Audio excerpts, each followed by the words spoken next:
hicimos, y ese es el objetivo central de este acto, pues festejar, entre comillas, porque es más bien luchar comúnmente con ustedes en este día, que es el Día de la Mujer, de sus derechos, de la igualdad, de su lucha. Los hombres acostumbran a ver este día como un día para regalar una florecita, etcétera. No digo que sea malo, pero no piensan en el contenido mismo del día, que no es una fiesta más, sino que es básicamente la conmemoración de un día de lucha, incluso de una tragedia que arranca porque a las mujeres en los puestos asalariados, en el trabajo, en los talleres de las confecciones, en este caso creo que fue en Nueva York, hace ya varias décadas, las trataban como esclavas. Era una esclavitud moderna. Consideraban que el trabajo femenino se tenía que pagar menos que el del hombre en las mismas condiciones e incluso las condiciones de la mujer trabajadora, de la mujer obrera, eran peores que las del hombre, a tal punto que en aquel momento, sentadas haciendo camisas, confecciones en ese taller, ¿cuántas mujeres había en ese momento? 123 mujeres en un taller encerrado. Los patrones hombres echaron llave para que nadie saliera y estalló un incendio que terminó con la vida de las mujeres. Y de ahí arranca este día. Eso es lo que se conmemora. Una luchadora que se llamó Clara Zetkin hace un tiempo lo colocó en Naciones Unidas, en la Liga de las Naciones y en las asociaciones internacionales, el 8 de marzo como el Día de la Mujer, conmemorando ese momento en donde todo el mundo se dio cuenta que el trabajo de la mujer era un trabajo esclavo dentro del capitalismo. Eso no se ha superado hoy. Ese pasado sigue vigente. Una de las primeras acciones que hicimos en el Ministerio del Trabajo, con Gloria aquí presente, fue precisamente construir una gran brigada de mujeres inspectoras del trabajo para ir a visitar en todo el país, aún el número es insuficiente, la factoría, la fábrica, los talleres, los lugares de trabajo, para ubicar en qué partes aún se mantiene una desigualdad salarial frente a las mismas condiciones entre hombre y mujer. Ese equipo ya lleva año y medio trabajando y hay que ampliarlo, porque no se puede permitir en el gobierno del cambio que a la mujer se le sobreexplote. Hemos encontrado cosas terribles, hemos encontrado esclavitud en el mundo laboral de Colombia. Las estimaciones hablan de 400,000 esclavos que en su mayoría son esclavas. El éxodo de inmigrantes provocó un estallido aún mayor porque dentro del éxodo, y esta región es testigo, se construyen nuevas esclavitudes sobre los niños y sobre la mujer sobre todo. La conducción de la mujer a trabajos forzados, por fuera de su voluntad, a la esclavitud, muchas veces en el terreno sexual, muchas veces en el terreno puramente laboral, pero esclavas al fin. Eso no se puede permitir en un gobierno democrático, en un gobierno popular, en un gobierno del cambio. Por eso hay que dirigir un poco la brigada de mujeres hacia estas regiones para auscultar bien en el mundo laboral dónde existen esas esclavitudes y esas desigualdades y repararlas. El día de hoy conmemora el Día de la Igualdad. Un ministerio creamos en este gobierno bajo la dirección ahora de la vicepresidenta Francia Márquez, que se llama así el Ministerio de la Igualdad. Y por primera vez, las cosas por primera vez apenas arrancan pero hay que acelerar el paso. Existe una dependencia institucional dedicada a la mujer, el Viceministerio de la Mujer y de la Igualdad de la Mujer. Eso no puede ser una simple burocracia o una institución más con un nombre. Eso tiene que ser un aparato estatal que ayude con el movimiento social, porque no puede actuar solo, sino con la misma gente, actúe en función de la igualdad en todo el territorio colombiano y aquí particularmente en el Urabá. Aquí vamos a venir, hablaban ustedes varias de la necesidad de hacer un gobierno en el territorio. Le llamamos así, gobernar con el pueblo. Ya van 2 salidas de todo el gobierno, no solo de unos funcionarios o del presidente, sino todo el gobierno se dedica durante una semana, 10 días, 15 días, a vivir en el territorio que se escoge. Los que hemos escogido son los más excluidos de la historia nacional. Comenzó en La Guajira, ahora siguió en el litoral pacífico todo, desde la frontera con Ecuador hasta llegar aquí cerca a Quibdó. Y en una semana, si las cosas salen bien, en una semana más o menos comienza lo que yo llamo el recorrido del Caribe por los sures. El Caribe en los sures, esas palabras no son muy conocidas en Bogotá, es la segunda región más pobre del país. Incluso compite con el litoral pacífico, a veces le gana en pobreza. Son zonas excluidas completamente. Las zonas de exclusión coinciden con las zonas de violencia. Estoy hablando básicamente del sur de Córdoba, del sur de Sucre, del sur del Magdalena, del sur de Bolívar, que no está en el sur, es más bien el centro, que Bolívar se adentra en el Magdalena Medio, y el sur centro del Cesar, y por donde vamos a comenzar es por aquí, por el Urabá. Entonces, allí tendremos la oportunidad y hay que preparar, digamos, con las organizaciones sociales del territorio, con los alcaldes locales, las alcaldesas, con las fuerzas vivas de la región toda, con ustedes obviamente, ojalá en la vanguardia, las reuniones que tienen que ver con las decisiones que ustedes nos van a obligar, porque nosotros somos servidores de ustedes, y con lo que tenemos dentro del gobierno para una transformación del territorio, así le hemos llamado. La región excluida tiene que transformarse. No podemos decir que Urabá es una región completamente excluida, porque tiene una enorme riqueza, que no es que se quede mucho aquí, que es la del banano.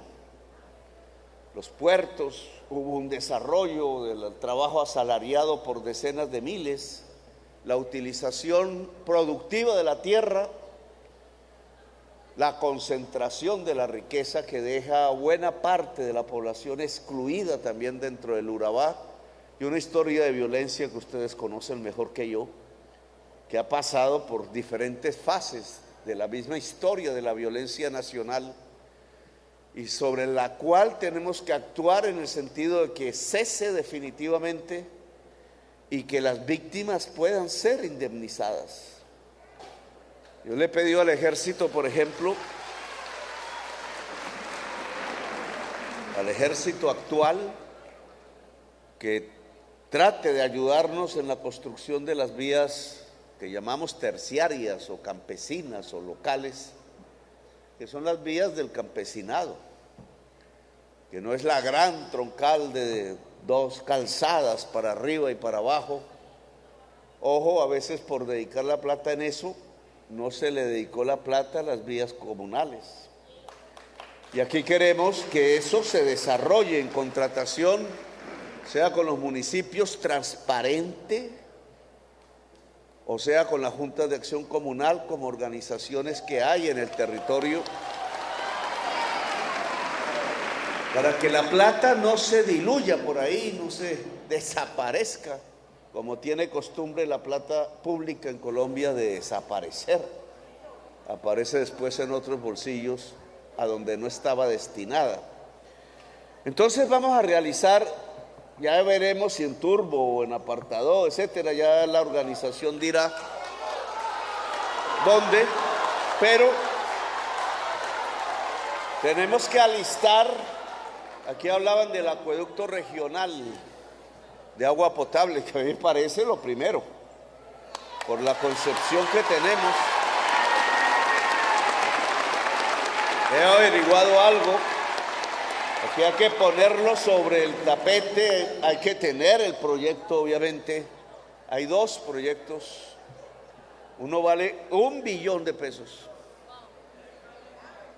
que es el acueducto regional para todo el Urabá. Tiene desalinizadora. Ojo, tenemos que discutir en esa reunión los tiempos de ese acueducto, el estado en que está en este momento y cómo financiar esa obra, porque es fundamental juntar recursos y es fundamental el que el dinero para la construcción y el fortalecimiento del acueducto regional. Me dicen que hay que hacer una planta desalinizadora, ustedes me dirán sus propias ideas al respecto, pero tiene un valor.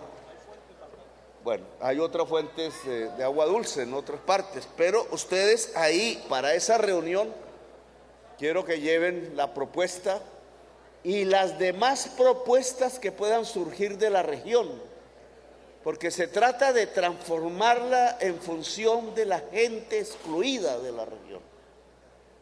Aquí han hablado de algunos temas que yo puedo abordar de una vez, pero que tendremos que profundizar en una semana o dos, cuando todo el gobierno venga aquí, todos los ministros y ministras le den la cara a ustedes y respondan ante ustedes.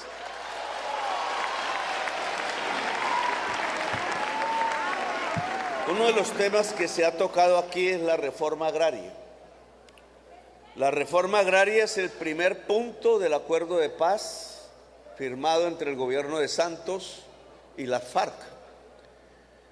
Y la reforma agraria, que debe tener una geografía, ¿en dónde se hace la reforma agraria? Pues la reforma agraria no se hace en el desierto, la reforma agraria no se hace en los páramos, la reforma agraria se hace donde la tierra es fértil e improductiva. El Urabá tiene ambas tierras, tiene primero que todo mucha tierra fértil, pero tiene unas tierras fértiles productivas y tiene unas tierras fértiles improductivas, latifundios de ganadería extensiva, producto de las violencias, entre otras cosas. No vamos a auscultar en este momento esa historia, pero esas haciendas nosotros las queremos comprar para entregársela al campesinado. Y en primerísimo lugar, a la mujer campesina. Y entonces aquí, si no se ha creado, hay que hacerlo, y si ya se creó, pues entrar en contacto con nosotros, el Comité de Reforma Agraria del Urabá, para identificar las haciendas, los vendedores, a esas personas latifundistas. Incluso les hemos hecho una propuesta, no necesitan vendernos toda la hacienda, sino la mitad.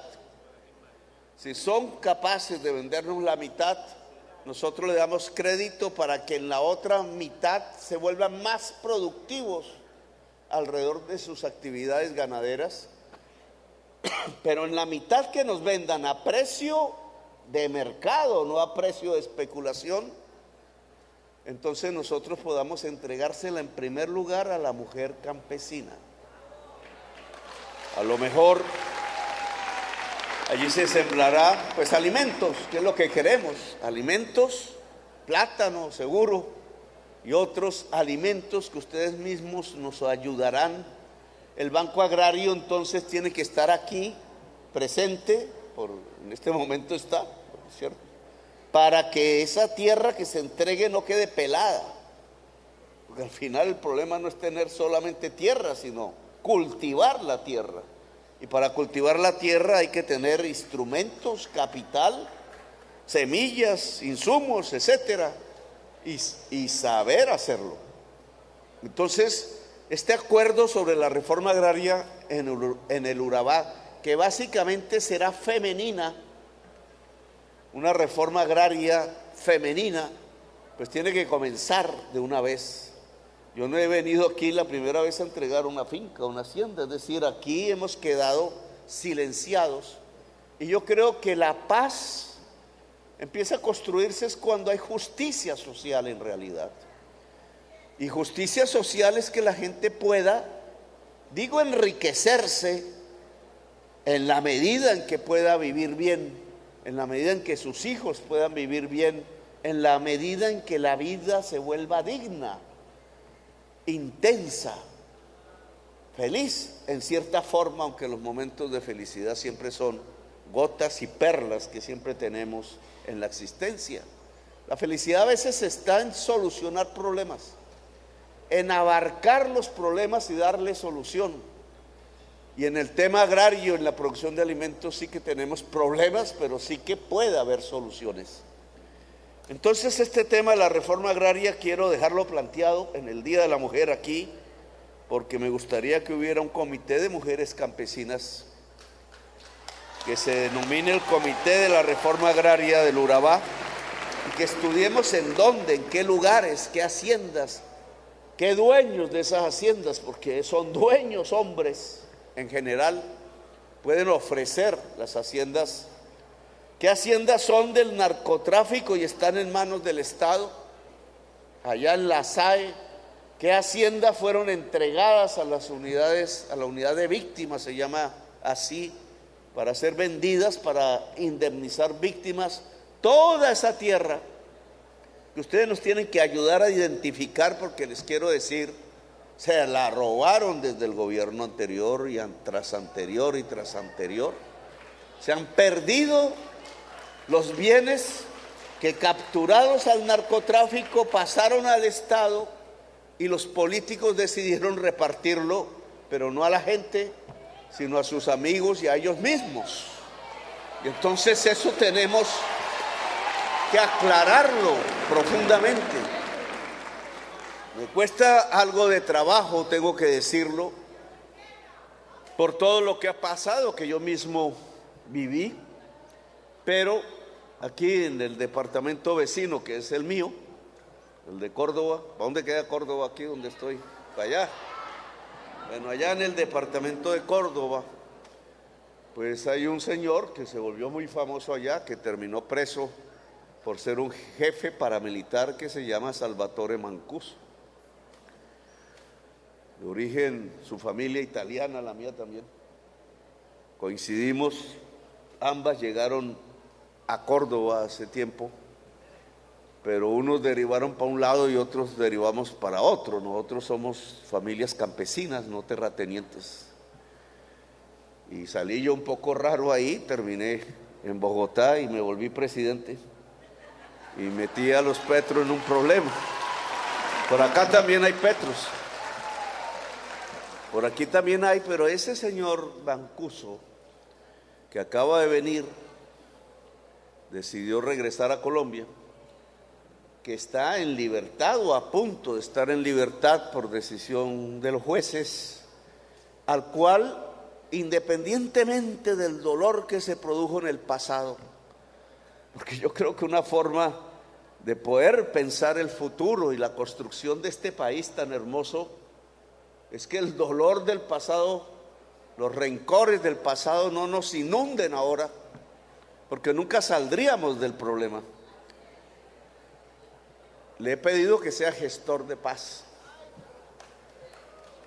Gestor de paz es que actúe en función de la paz, que independientemente, y la justicia tiene que ver con esos asuntos de lo que sucedió en el pasado y que sucedió en esta región, ahora él dedique como indemnización a tanta víctima de la violencia y al país mismo, a la historia nacional, ayude a construir ahora ya no las trincheras, ya no los fusiles que van a disparar sobre la gente, ya no la masacre que cundió por toda esta región, incluido mi departamento y más allá, sino la paz.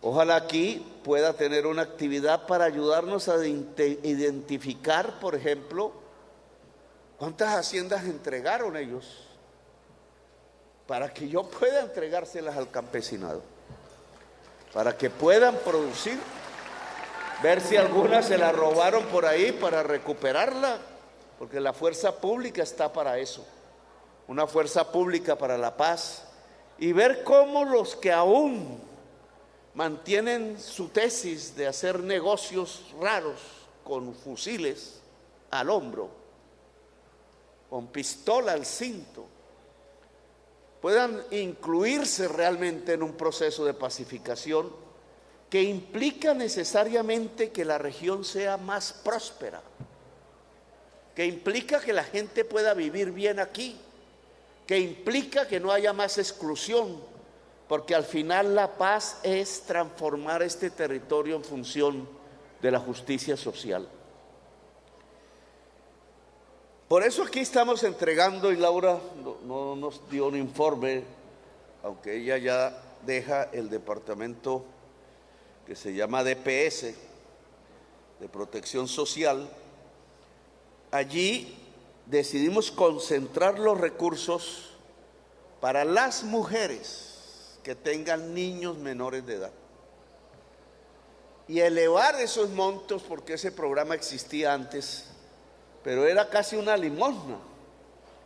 Nosotros queremos que al menos medio salario mínimo pueda ser entregado con un fin: la alimentación de los menores de edad.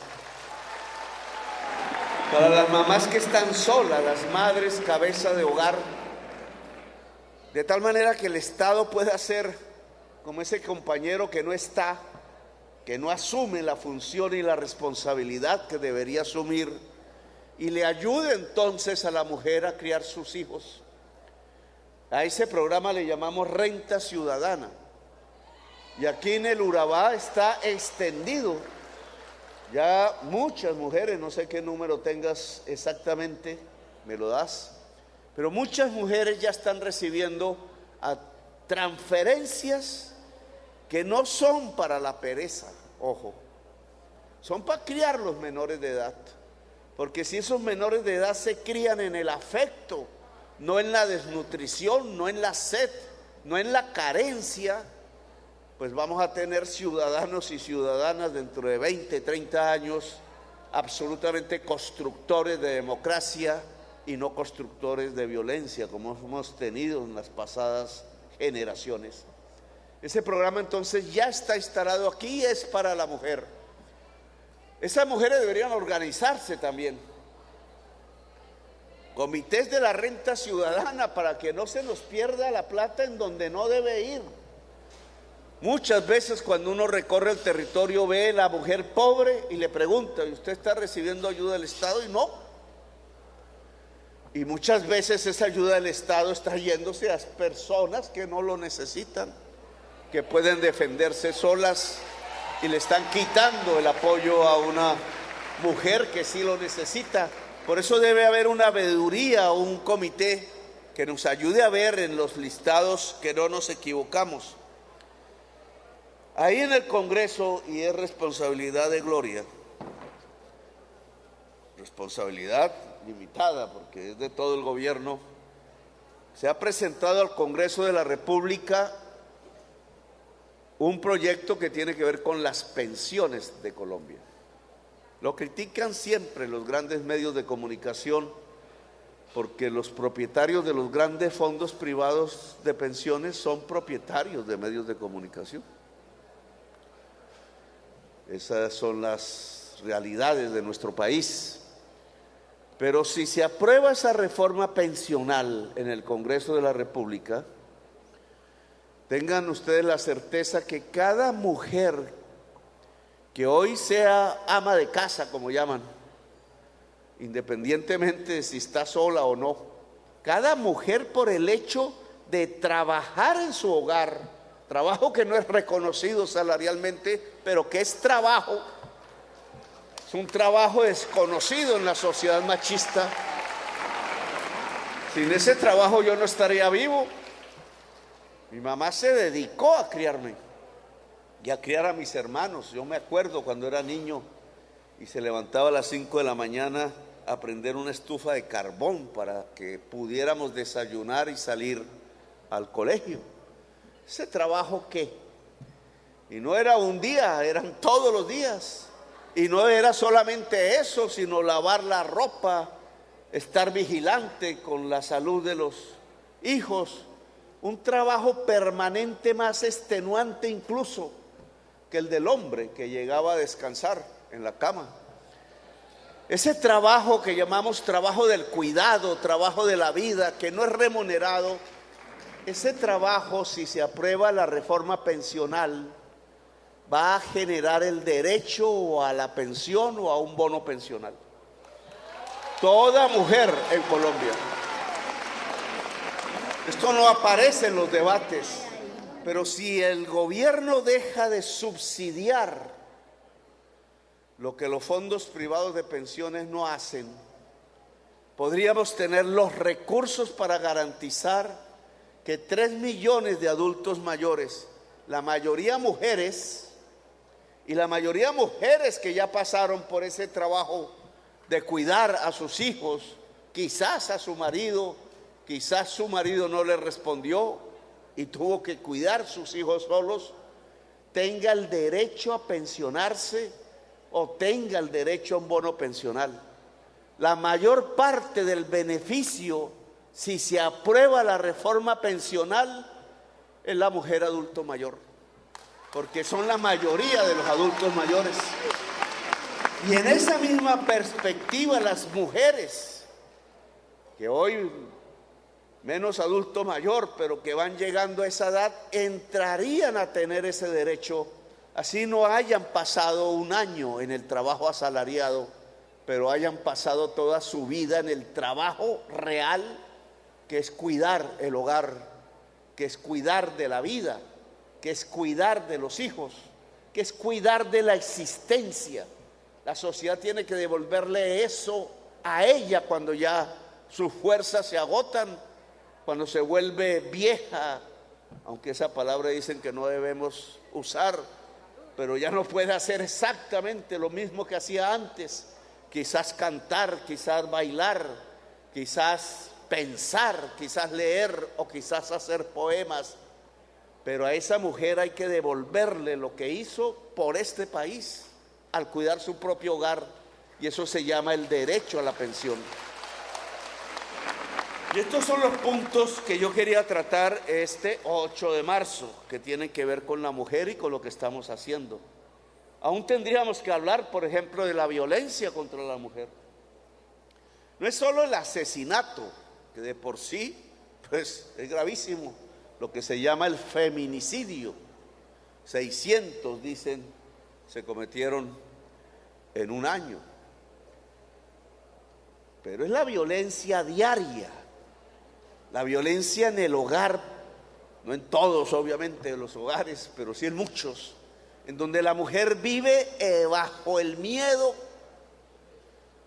sobre la existencia de sus hijos y el miedo sobre su propia existencia, si le van a pegar, si le van a torturar, porque esa es la violencia física, si la van a amenazar, si la van a encerrar, si le van a quitar su libertad, porque todo ser humano, para ser humano, tiene que ser libre, o si la van a matar incluso, porque muchas mujeres viven bajo esos terrores y miedos, y en un país democrático, en un país libre, en un país que quiera ser la potencia mundial de la vida, la mujer no tiene que vivir bajo el miedo, sino en libertad. El amor se construye es en la libertad, no en el terror. En el terror no puede haber amor posible. Y entonces esa violencia intrafamiliar, llamémosla así, que entre otras es una de las principales causas de la inseguridad. Ya presentaremos las cifras, pero la inseguridad en Colombia, en sus principales capítulos más importantes, no son los delitos, no es el crimen, no es el robo, no es el asesinato por ahí. La principal causa de inseguridad en Colombia está en la convivencia al interior del hogar y con los vecinos, que si el ruido, que si el perro, que si el equipo de sonido, que si llegó borracho y golpeó, que si se vive bajo el temor, porque vivir bajo el temor es vivir en inseguridad, y es a la mayoría de las mujeres a las que les sucede. Le hemos dicho a la policía que tiene que construir un equipo que ya no es las grandes armas, miles de hombres y mujeres, y vamos a poner miles de gestores de paz, que fue una experiencia bogotana muy hermosa y que queremos volver nacional, para que ayude a solucionar esos problemas de convivencia, para que nos ayude a impedir que entre los vecinos se ataquen, y para que nos ayude fundamentalmente a que la mujer y el menor de edad no sean víctimas del miedo, no sean víctimas del golpe, no sean víctimas de la violencia. Mujeres libres aquí queremos para construir una democracia y la paz. Mujeres libres a las que no hay que tenerle miedo.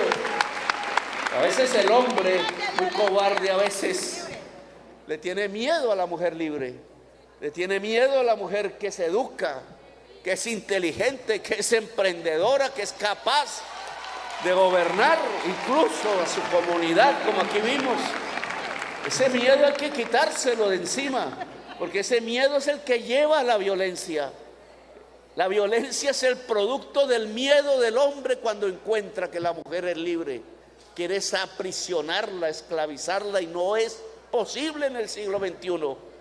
Hombres y mujeres somos iguales, y por tanto, hombres y mujeres tenemos que ser libres, libres de miedo, libres de terror, libres para construir la Colombia potencia mundial de la vida que queremos.